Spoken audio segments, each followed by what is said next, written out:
Bulletin का बाकायदा आगाज करेंगे और सबसे पहले आपको बताएंगे चेन स्टोर्स के कारोबार तबाही के दहाने पर पहुंच गए हैं। मालिकान कहते हैं कि चेन स्टोर्स के औकात कार दोपहर 2 से रात 12 बजे तक किए जाएं।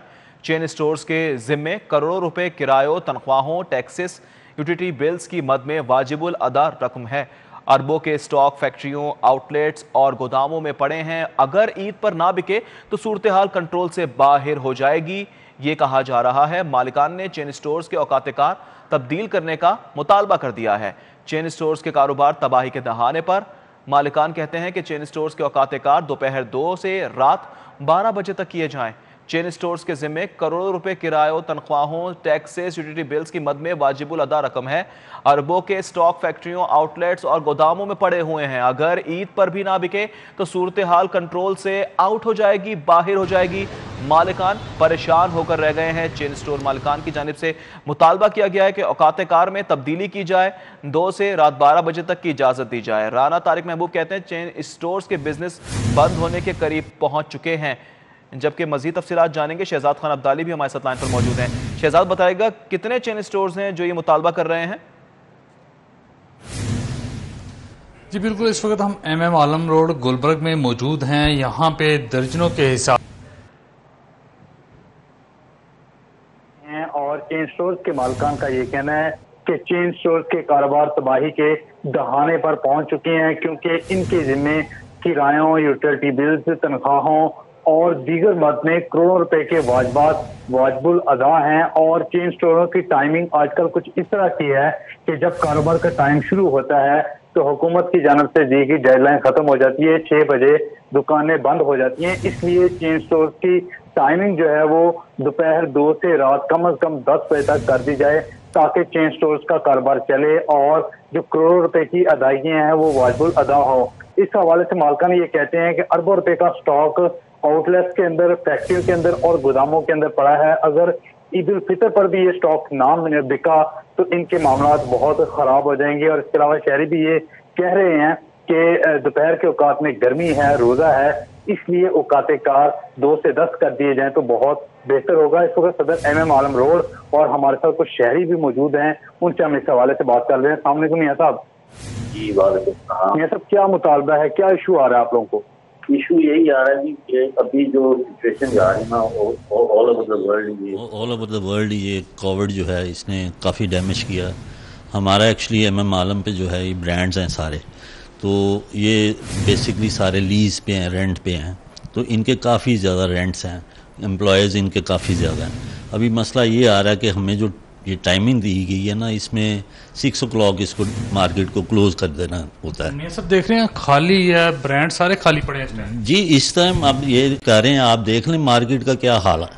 इसमें जो टाइमिंग हमारी होती है ना, हमारी टाइमिंग शुरू ही इवनिंग में होती है। आजकल वैसे रमज़ान है, रमज़ान में गर्मी भी है और लोग फिर इस तरह रमज़ान को मद्देनज़र रखते हुए 6 बजे अगर आप बंद कर देते हैं तो अफ्तारी से पहले कोई घंटा पहले लोग जाना शुरू हो जाते हैं। बिल्कुल, मैं आपसे कंटिन्यू करूंगा। अस्सलाम वालेकुम जी। वालेकुम सलाम। फरमाइएगा, आप लोग शॉपिंग के लिए आए हैं, कितना मुश्किल है दिन के औकात में आना? देख रहे हैं खाली दुकानें पड़ी हैं। बहुत मुश्किल है सर, क्यों हम अब गुजरात सिटी से आए हैं, हम तो यहाँ पे इसीलिए आए हैं कि चले दिन के टाइम, हालांकि अब रोज़ा रखा हुआ है तो रोज़े की वजह से बड़ी मुश्किल होती है, रोज़ा रख के सफ़र करना, फिर शॉपिंग करना।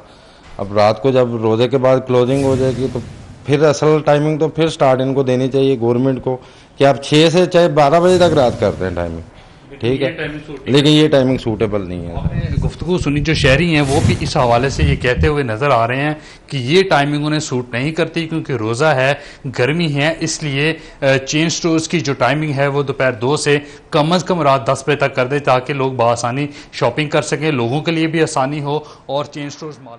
ठीक है, शहजाद खान अब्दाली हमें तफसीलात से कर रहे थे, आपका बहुत शुक्रिया। कोरोना वैक्सीन की खरीदारी पर पंजाब हुकूमत को बड़ी रुकावट का सामना है। 1.5 अरब मालियत से 10 लाख कोरोना डोज खरीदने के लिए पैपरा कवानीन को हटाने की तैयारियां। कोरोना वैक्सीन की खरीदारी के लिए पैपरा कवानीन से छूट लेने के लिए समरी इरसाल कर दी गई है। इस हवाले से मजीद तफसीलात जानेंगे नुमाइंदा सिटी 42 अली रामे से। जबकि आपको बताएं कि वैक्सीन की खरीदारी पर पैपरा कवानीन से छूट लेने के लिए समरी इरसाल की गई है और 1.5 अरब मालियत से 10 लाख कोरोना डोज खरीदने के लिए पैपरा कवानीन को हटाने की तैयारियां। कोरोना वैक्सीन की खरीदारी के लिए पैपरा कवानीन से छूट लेने के लिए समरी इरसाल की गई है। जबकि समरी में आपको बताएं कि कोरोना वैक्सीन की खरीदारी पर पंजाब हुकूमत को बड़ी रुकावट का सामना है। 1.5 अरब मालियत से 10 लाख कोरोना डोज खरीदने के लिए पैपरा कवानीन को हटाने की तैयारियां हैं। मजीद तफसीलात जान लेते हैं इस हवाले से अली रामे से। जी अली, आगाह कीजिएगा, तफसीलात क्या आपके पास? जी बिल्कुल, आपको याद होगा कि वज़ीर पंजाब ने एक ऐलान किया था कि पंजाब हुकूमत 1.5 अरब रुपए मालियत से 10 लाख डोज कोरोना वैक्सीन की खरीदेगी शहरियों को लगाने के लिए। अब ये कोरोना वैक्सीन की खरीदारी के हवाले से पंजाब हुकूमत ने मंजूरी दे दी और इसके साथ ही से पंजाब ने अब अवाने वज़ीर आला को हुकूमती जो काम है उनको आगाह किया है कि अगर कोरोना वैक्सीन की खरीदारी करनी है तो उसके लिए जो कवानीन है उनको खास तौर पर एग्जाम देनी होगी, एग्जाम्पशन देनी होगी, इस्तिस्ना देना होगा। और ये क्योंकि इस्तिस्ना देने से ही जो कोरोना की वैक्सीन है वो खरीदारी जल्द अज जल्द हो सकती है। अगर क्योंकि कवानीन देखे जाए, पैपरा कवानीन पंजाब के जिसमें प्रोक्योरमेंट के हवाले से जो SOPs है उस पर तो महकमा सेहत जो है अमल दरामद नहीं करा सकेगा, क्योंकि जल्द अज जल्द कोरोना वैक्सीन की खरीदारी का अमल जो है वो शुरू करना है।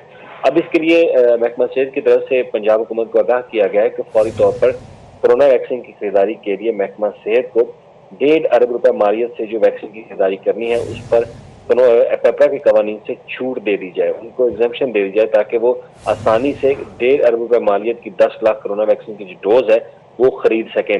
अब इस पर कैबिनेट कमेटी जो है वो हतमी अप्रूवल देगी और हो सकता है कि कोरोना इंसदाद कैबिनेट कमेटी कोरोना भी अपने इजलास में ये जो है वो पॉलिसी अप्रूव कर दे कि कोरोना वैक्सीन की खरीदारी के लिए पंजाब हुकूमत को, इनके महकमा सेहत को इस्तिस्ना होगा, वो किसी किस्म की भी खरीदारी जो है वो कोरोना वैक्सीन के हवाले से कर सकेंगे। इसके लिए पंजाब हुकूमत ने 1.5 अरब रुपए की अप्रूवल दी है। जी, 1.5 अरब रुपए की अप्रूवल दी गई है। बहुत शुक्रिया अली रामे। पंजाब हुकूमत आबादी के तनासुब से ज़िले हुकूमतों को अब फंड्स देगी। आबादी के तनासुब से नए माली साल के बजट में फंड्स मुख्तस किए जाएंगे। जिस ज़िले की आबादी ज़्यादा होगी उसके लिए फ़ंड्स भी ज़्यादा रखे जाएंगे। फ़ंड्स की फराहमी मुख्तलिफ वर्टिकल मनसूबों पर लागू होगी। महकमा ख़जाना पंजाब की जानिब से बताया गया, पंजाब में ज़्यादातर वर्टिकल प्रोग्राम शोबा सेहत से मुतल्लिका हैं। Hepatitis AIDS control programme, malaria infection control programme शामिल होंगे। TB कंट्रोल और दीगर वर्टिकल प्रोग्राम को आबादी के तनासुब से फंड्स दिए जाएंगे। कुछ दीगर खबरें भी शामिल करते हैं बुलेटिन में। वज़ीर रेलवे आज़म खान सवाती का रेलवे पुलिस के मुस्तकबिल से मुतल्लिक सख्त फैसले। मुल्क भर में मौजूद मुतादिद रेलवे पुलिस स्टेशन बंद करके पुलिस की नफरी 1000 से 1500 तक करने का फैसला ज़ेर गौर है। वज़ीर रेलवे ने प्रपोजल की तैयारी के हवाले से CEO रेलवे को मुरासला भी जारी कर दिया है। इस हवाले से मज़ीद तफसीलात जानेंगे सईद अहमद सईद से। जी सईद, बताइएगा। बिल्कुल, वज़ीर रेलवे आज़म खान सवाती की जानिब से रेलवे पुलिस के मुस्तकबिल के हवाले से सख्त फैसले हैं और वो ज़ेर गौर हैं। और एक मरासला जो है वो मंजर आम पर आया है जो कि वज़ीर रेलवे की तरफ से CEO रेलवे निसार मेमन के नाम है वो जारी किया गया है। और इस मरासले के मतन के मुताबिक मुल्क भर में मौजूद अहम रेलवे पुलिस स्टेशन को बंद कर कर जो रेलवे पुलिस की नफरी है वो 1000 से 1500 करने का फैसला है वो ज़ेर गौर है, जिसके ऊपर पेपर वर्क तैयारी के लिए हदायत हैं वो जारी की गई हैं। और ये हदायत की गई हैं कि CEO railway IG railway police के साथ मिलकर सिफारिशात है वो मुरतब करे और लाहौर रेलवे कैरेज फैक्ट्री समेत रेलवे की अहम तनसीबात के ऊपर जो अहम चीज़ें हैं रेलवे की उसकी सिक्योरिटी को रेलवे पुलिस से हटाकर प्राइवेट सिक्योरिटी गार्ड के सपुर्द करने की हिदायत हैं ये भी की गई है, जिसके ऊपर पेपर वर्क है वो किया जाएगा। और साथ ही हिदायत की गई है कि एक DIG है वो फौरी तौर पर लाहौर से कराची है वो उसको मुंतकिल किया जाए ताकि कराची के अंदर होने वाली जो इंक्रोचमेंट के खिलाफ कार्रवाई हैं वो तेज़ी से उस पर अमल है वो किया जा सके। और ज़राए का ये कहना है कि रेलवे पुलिस की नफरी को कम करने का फैसला है वो ज़ेर गौर है और बाकी जो रेलवे पुलिस की नफरी होगी रेलवे पुलिस की नफरी को कम करने का फैसला किया गया है। बहुत शुक्रिया, हमें तफसीलात साझा कर रहे थे सईद अहमद सईद। आगे बढ़ते हैं। स्पीकर पंजाब असम्बली चौधरी परवेज इलाही की पंजाब असम्बली आमद। स्पीकर असम्बली फाइनेंस कमेटी के इजलास की सदारत करेंगे। फाइनेंस कमेटी के इजलास में अहम फैसले किए जाएंगे। स्पीकर पंजाब असम्बली चौधरी परवेज इलाही की पंजाब असम्बली आमद के मनाजिर अब से कुछ देर पहले के स्पीकर असम्बली फाइनेंस कमेटी के इजलास में सदारत करेंगे। फाइनेंस कमेटी के इजलास में अहम फैसले भी किए जाएंगे। जबकि स्पीकर पंजाब असम्बली चौधरी परवेज इलाही की पंजाब असम्बली आमद हुई है। स्पीकर असम्बली फाइनेंस कमेटी के इजलास की सदारत करेंगे। फाइनेंस कमेटी के इजलास में अहम फैसले भी किए जाएंगे। अब कुछ खेल की बात। कौमी क्रिकेट टीम के कप्तान बाबर आजम की कामयाबियों का सिलसिला जारी है। Babar Azam ICC T20 ranking में दूसरे नंबर पर आ गए हैं। बाबर आजम ने ऑस्ट्रेलियावी बल्लेबाज एरविन फिंच को भी पीछे धकेल दिया है। इंग्लैंड के डेविड मिलान रैंकिंग में पहली पोजीशन पर मौजूद हैं। बाबर आजम जिम्बाब्वे के खिलाफ सीरीज में उम्दा कारकर्दगी से नंबर 1 पोजीशन पर आ सकते हैं। बाबर आजम को नंबर 1 पोजीशन हासिल करने के लिए 48 पॉइंट्स दरकार हैं। बाबर आजम वनडे रैंकिंग में पहले ही नंबर 1 बल्लेबाज हैं। लाहौर चिड़ियाघर के 17 साला शेर टोनी के गुर्दे नाकारा हो गए। इस हवाले से मजीद तफसीलात जानेंगे सादिया खान से। जी सादिया, बताइएगा डॉक्टर्स का क्या बताना है? जी हाँ, लाहौरियों के लिए बुरी खबर है क्योंकि लाहौर चिड़ियाघर का मकीन शेर 17 साला टोनी जो है वो ज़िंदगी और मौत की कश्मकश में है।